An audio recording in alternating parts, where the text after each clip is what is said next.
প্রতিহিংসা বা প্রতিশোধের পরিণতি কি হতে পারে তা দেশের মানুষ ৫ আগস্ট দেখেছে জানিয়ে বিএনপির চেয়ারম্যান তারেক রহমান বলেছেন, মত পার্থক্য থাকলেও আলোচনার মাধ্যমে কমিয়ে আনতে হবে। মতবিরোধের ঊর্ধ্বে গণতান্ত্রিক প্রক্রিয়া অব্যাহত রাখার আহ্বান জানান তিনি। রাষ্ট্র পরিচালনার দায়িত্ব পেলে তরুণ প্রজন্মকে নিয়ে ভবিষ্যৎ বাংলাদেশ গড়ার কথা জানান তারেক রহমান। বিস্তারিত রিপোর্টে। ৭২ ঘন্টা ময়েশ্চার লক সমৃদ্ধ লিলি বডি ওয়াশ, শিয়া বাটারের গুডনেস স্কিন রিপেয়ার করে রাখে সফট ও গ্লো। ভারমুক্ত হয়েই দেশের গণমাধ্যম ও ভবিষ্যৎ বাংলাদেশ নিয়ে ভাবনা তুলে ধরতে সাংবাদিকদের সঙ্গে শুভেচ্ছা বিনিময় করেন বিএনপির চেয়ারম্যান তারেক রহমান। সম্পাদক ও গণমাধ্যম ব্যক্তিত্বদের সঙ্গে কুশল বিনিময় করেন ঘুরে ঘুরে। বক্তব্যে ফ্যাসিবাদ ব্যবস্থার তিক্ততা তুলে ধরে বলেন, ৫ আগস্টের আগে আর ফিরতে চায় না জাতি।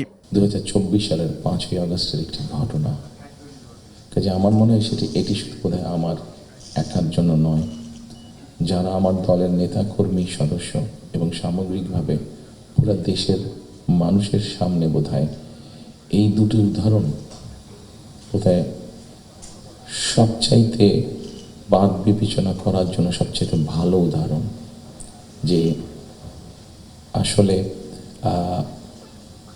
৫ই আগস্টে ফিরে যাওয়ার কোনোই কারণ নেই আমাদের। নতুন প্রজন্মের দিক নির্দেশনার প্রয়োজনীয়তা তুলে ধরেন তারেক রহমান। দেশের স্বাধীনতা, সার্বভৌমত্বের জন্য কাজ করলে জাতিকে সঠিক পথে নিয়ে যাওয়া সম্ভব বলে মনে করেন তিনি। নতুন প্রজন্ম একটি গাইডেন্স চাইছে, নতুন প্রজন্ম একটি আশা দেখতে চাইছে। শুধু নতুন প্রজন্ম না, আমার কাছে মনে হয়েছে প্রত্যেকটি প্রজন্মই মনে হয় কিছু একটি গাইডেন্স চাইছে।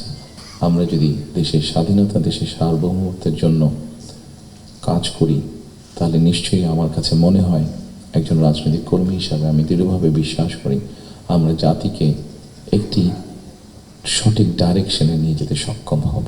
গণতন্ত্রের ধারা অব্যাহত রাখতে মতবিরোধ এড়ানোর তাগিদ দেন বিএনপি চেয়ারম্যান। প্রতিশোধ, প্রতিহিংসা একটি মানুষ, একটি দল বা যেভাবে আমরা বিবেচনা করি তার পরিণতি কি হতে পারে আমরা দেখেছি ৫ই আগস্ট।